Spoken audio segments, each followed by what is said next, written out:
الحمد للہ رب العالمین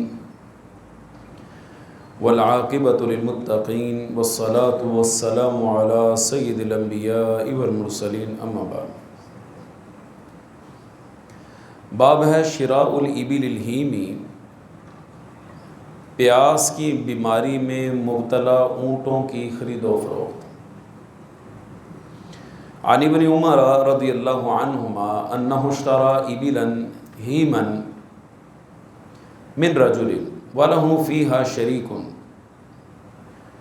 حضرت عمر رضی اللہ تعالیٰ کے صاحبزادے حضرت عبداللہ رضی اللہ عنہ، انہوں نے ایک آدمی سے پیاس کی بیماری میں مبتلا اونٹ خرید لیا۔ اس آدمی کا ایک شریک تھا، فجاء شریکہ الی ابن عمر، وہ شریک آگے حضرت عبداللہ بن عمر رضی اللہ تعالیٰ عنہ سے کہنے لگا، ان شریکی باعک ابلا ہیما ولم یعرفک، میرے شریک نے آپ کو پیٹ کی بیماری میں مبتلا اونٹ بیچ دیے ہیں، اسے پتہ نہیں چلا، وہ آپ کو جانتا نہیں تھا۔ قال فاستقها، جاؤ بھی لے جاؤ ان کو ہانک کر۔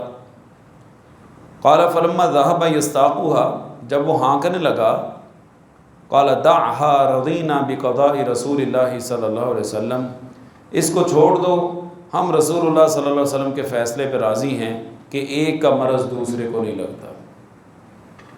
کیا مطلب؟ مطلب یہ ہے کہ اگر کسی نے کوئی عیب دار چیز بیچ دی اور بعد میں اس کا عیب واضح ہو چکا، تو اب اس وقت بیچنے والے نے اگر اس کی وضاحت نہیں کی تو جس نے خریدا ہے وہ واپس کرنے کا اختیار رکھتا ہے۔ یہ الگ چیز ہے کہ وہ لیتا ہے یا نہیں لیتا، وہ بعد میں واپس کر دیتا ہے یا وہ کہتا ہے کہ ٹھیک ہے مجھے، جیسے حضرت عبداللہ بن عمر رضی اللہ تعالیٰ عنہما نے کہا کہ کوئی مسئلہ نہیں، تم رہنے دو۔ اب مسئلہ یہ تھا، تباہم پرستی لوگوں کے ہاں یہ تھی کہ اس کو بیماری لگی ہے تو باقیوں کو بھی لگ جائے گی۔ وہ ایک حدیث ہے نا کہ ایک اونٹ تھا خارش زدہ، تو نبی علیہ الصلوۃ والسلام نے اس کو الگ کر دیا گیا، تو آپ نے فرمایا اس کو الگ کیوں کیا؟ کہا جی خارش زدہ ہے، باقیوں کو بھی لگ جائے گی۔ تو آپ نے فرمایا اس کو کہاں سے لگی تھی؟ اس کو کہاں سے لگی؟ اس لیے کوئی بیماری آپ نے فرمایا متعدی نہیں ہوتی، یہ اللہ تعالیٰ کی جب تک حکم نہ ہو اس وقت تک یہ آگے نہیں پھیلتی، لہذا اللہ پہ یقین رکھے کچھ نہیں ہوتا۔ تو مسئلہ یہی اپنی جگہ پہ ہے کہ اگر آپ نے کوئی ایسی چیز خریدی ہے کہ بیچنے والے نے اس کا کوئی عیب واضح نہیں کیا اور بعد میں آپ کو پتہ چلا ہے کہ اس کے اندر کوئی خامی تھی، تو آپ چاہیں تو واپس کر دیں، چاہے تو رکھ لیں۔ اگلی حدیث ہے جی ذکر الحجام، حجامہ لگانے والا، اس کا تذکرہ۔ عن انس بن مالک رضی اللہ عنہ قال، سیدنا انس بن مالک رضی اللہ تعالیٰ عنہ سے مروی ہے، حجم ابو طیبہ رسول اللہ صلی اللہ علیہ وسلم، ابو طیبہ نے رسول اللہ صلی اللہ علیہ وسلم کا حجامہ کیا، فامر له بصاع من تمر، آپ نے اسے ایک سا کھجوریں دینے کا حکم دیا، وامر اہلہ، اور اس کے مالکوں کو حکم دیا، ان یخففوا من خراجہ، کہ یہ جو خراج دیتا ہے نا، جو جزیہ دیتا ہے، اس میں تھوڑی سی کمی کر دے۔ مطلب یہ ہے کہ یہ حجامہ لگانا، اس کے ذریعے پیسے لینا، کوئی اس میں قباحت نہیں، کوئی اس کے اندر حرج نہیں ہے، اور یہ ایک طریقہ تھا پرانے ادوار کے اندر، آج بھی یہ طریقہ موجود ہے، اور بہت سارے لوگ اس کو تسلیم کرتے ہیں کہ حجامہ جو ہے باقی علاج کے مقابلے میں یہ علاج زیادہ مؤثر ہے، یہ علاج زیادہ مؤثر ہے۔ آپ میں سے تو پتہ نہیں کسی نے حجامہ کروایا کہ نہیں کروایا، میں نے باہر ایک مرتبہ کروایا ہوا ہے۔ حتیٰ کہ جو بندہ بی پی کا مریض ہوتا ہے، جس کا بی پی اپ ڈاؤن ہوتا ہے، اس کے بارے میں تو حدیث ہے باقاعدہ، آپ صلی اللہ علیہ وسلم نے فرمایا ایسا آدمی اپنا حجامہ کروائے۔ سر کا مسئلہ ہے، آج کل یہ بھی چیز آ گئی ہے، جن لوگوں کے سر کے بال اڑ جاتے ہیں اور وہ نئے بال لگوانے کی کوشش کرتے ہیں، اس کے مقابلے میں وہ حجامہ کروائیں، سر کا حجامہ بھی ہو جاتا ہے، ٹھیک ہے نا، اس میں مختلف کپ لگائے جاتے ہیں، کمر کے بھی ہوتے ہیں، ٹانگوں کے بھی ہوتے ہیں، تو یہ مختلف انداز کے ساتھ جو جسم کا فاسد خون ہوتا ہے نا، وہ نکال دیا جاتا ہے۔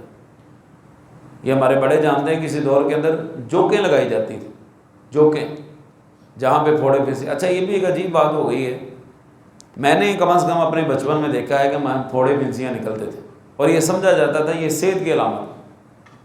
پھنسیاں نکلتی تھی، اوپر پلستر لگا دیا جاتا تھا، اس کا کہتے جی اس کا منہ بن جائے، پھر یہ جب خود بخود جو ہے نا وہ صاف ہو جائے گی.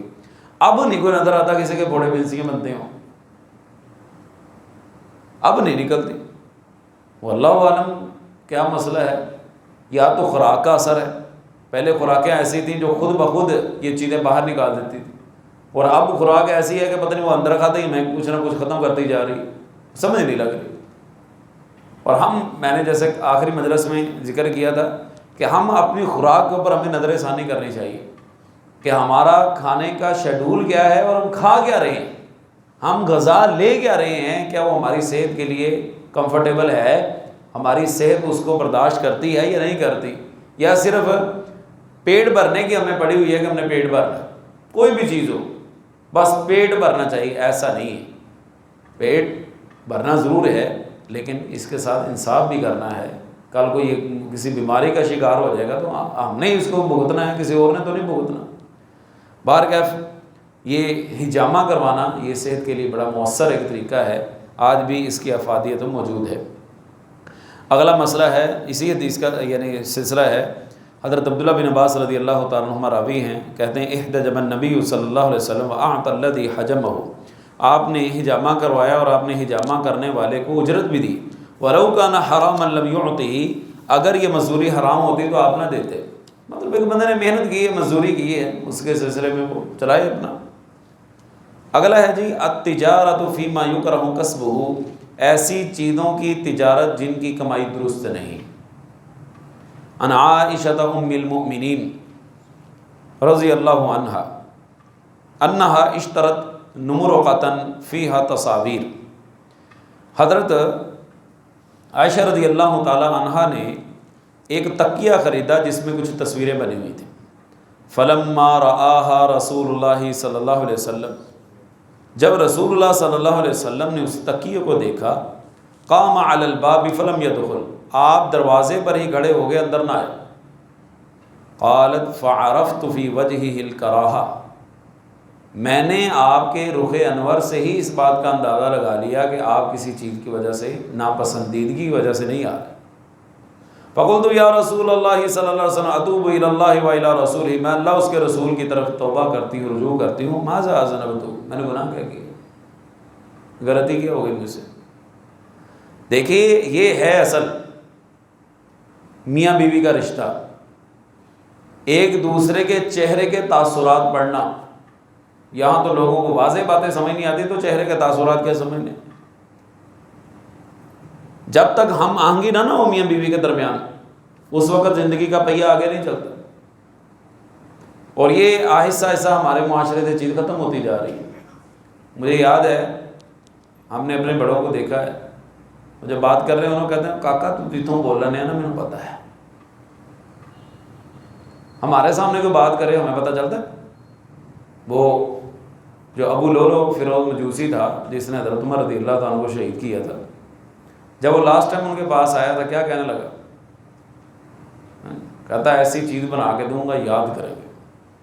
سیدنا عمر فاروق رضی اللہ تعالیٰ کہنے لگا تمہیں پتہ کیا کیا دھمکی لگا کے گیا مجھے.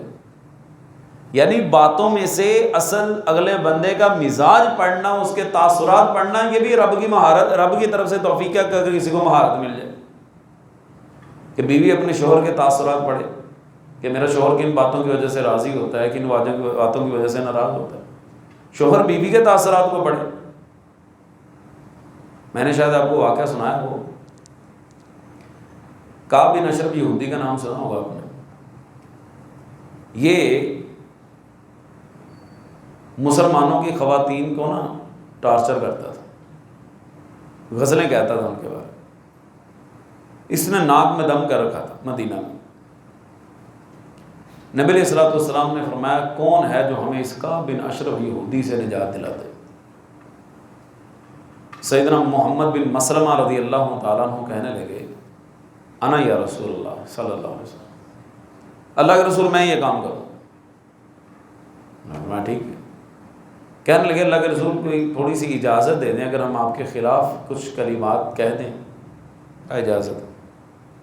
چلے گئے کعب بن اشرف یہودی کے پاس. یا کعب باہر آ گئے. ہاں بھائی کیا مسئلہ ہے؟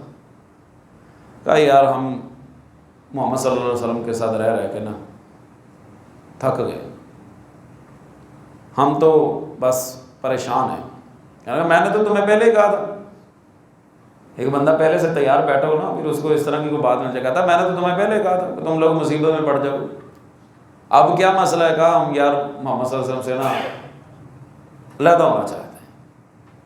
کہنے لگا میں تمہاری بات کا کیسے یقین کروں؟ کہا میں اکیلا ہی نہیں ہوں، 2-3 اور ہیں. کہا ٹھیک ہے لیکن کوئی چیز گروی رکھو میرے پاس، مجھے یقین ہو، اپنی خاتون چھوڑ کے جاؤ میرے پاس. کہنے لگا اگر یہی کام کروں گا تو ان کو پتہ چل جائے گا. ہاں اپنا اسلحہ تمہارے پاس رکھ جاتا. ہاں یہ ٹھیک ہے، رکھ لیے. اگلے 2 ساتھیوں کو بھی لے آئے. کہا یہ بھی ہیں میرے ساتھ ہی. کہا ٹھیک ہے. 2-3 میٹنگیں اس طرح ہوئیں. اس کے بعد آخری ٹائم جو میٹنگ ہونی تھی آ گئے تیاری کے ساتھ. جو اصل بات آپ کو میں بتانے لگا ہوں. گھر کے باہر آ کے آواز دی یا کعب اخرج.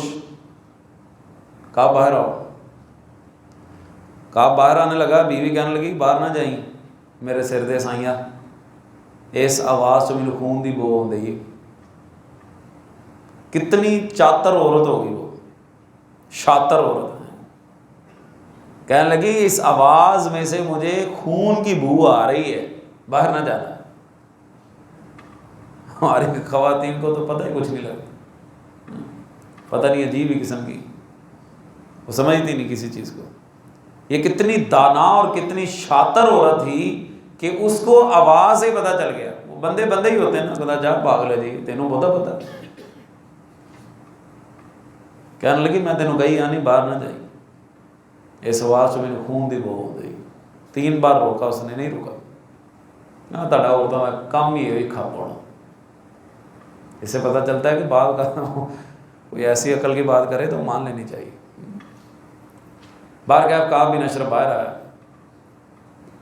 کہا یار آج ہم فیصلہ کون بات کرنے آئے ہیں، بتاؤ بھائی. کہا یار یہ خوشبو بڑی آ رہی. کہتا سر میں لگائی، امپورٹڈ خوشبو ہے، باہر سے منگوائی. کہا ذرا سنگاؤ تو صحیح. کیا بات ہے یار، کیا خوشبو لگائی ہے. باتیں ہوتی جا رہی ہیں، گھر سے تھوڑا سا دور ہوتے جا رہے ہیں. کہا یار خوشبو پھر سونگنے کو دل کر رہا ہے. کہا سونگو انٹرنیشنل کتوں نے لبڑی میں اسپیشل منگوائی. پھر سونگی، بڑی زبردست خوشبو. پھر چل پڑے، گھر سے کافی دور لے آئے اس کو. تیسری بار پھر کہا یار یہ خوشبو تو نا طبیعت کو کیا ہی معطر کر رہی ہے، ایک مرتبہ پھر سونگنا چاہتے ہیں. سونگے. وہ تیسری بار جب اس نے سارا آگے کیا نا تو سر کے بال پکڑ لیے. کہا تو اللہ کے رسول صلی اللہ علیہ وسلم کو اذیت دیتا ہے، گستاخ کہیں کہ گردن اتار دی، مار دی اس کو.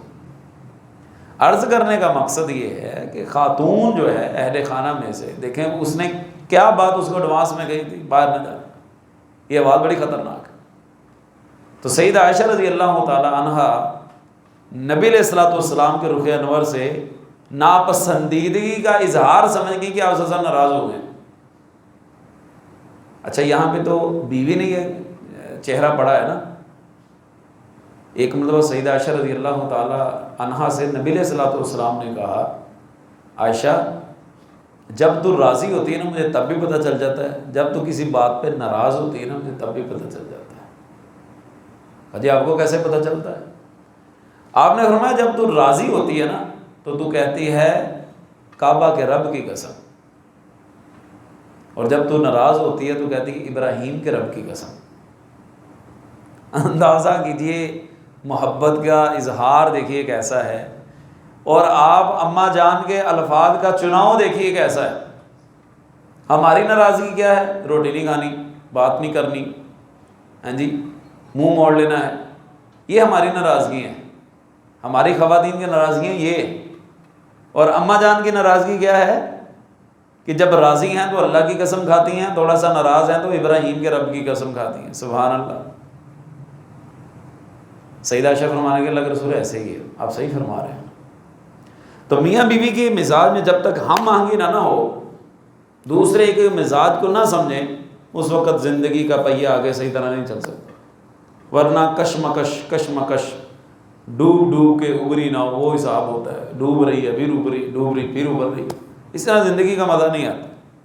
بار کیف قال رسول اللہ صلی اللہ علیہ وسلم ما بال هذه النمر کا، آپ نے فرمایا یہ تکیہ کیسا ہے؟ قلت اشتریتها لک لتقعد علیہ وتسودا، میں نے تو آپ کے لیے خریدا ہے کہ آپ اس کے اوپر ٹیک لگا لیں۔ قال رسول اللہ صلی اللہ علیہ وسلم، اللہ تعالیٰ ہمیں معاف فرمائے، آپ نے فرمایا ان اصحاب هذه الصور یوم القیامت یعذبون، یہ تصویریں بنانے والے قیامت کے دن ان کو عذاب دیا جائے گا۔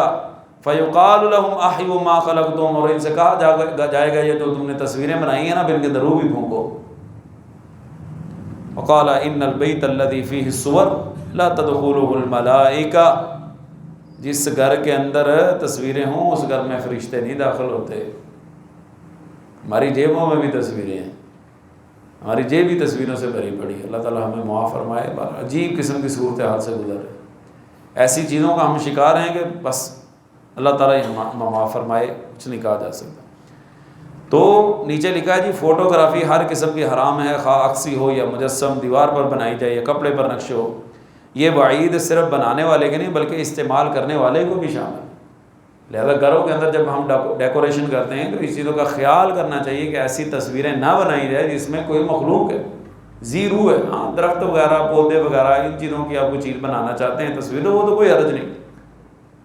کپڑے پہننے ہیں، ہمارے نوجوان اکثر شرٹیں پہنتے ہیں تو ان شرٹوں کے اوپر کوئی جانور کی تصویر نہ بنی ہو، کوئی اس طرح کا سلسلہ نہ بنا ہو۔ یہ خریدتے وقت ہمیں ان چیزوں کا خیال کرنا چاہیے کہ اوپر کوئی ایسی چیز تو نہیں بنی۔ بارگاہ اللہ تعالیٰ ہمارے حال پہ رحم فرمائے اور اللہ تعالیٰ ہمیں دین کی صحیح سمجھ عطا فرمائے۔ وآخر دعوانا الحمد للہ رب العالمین۔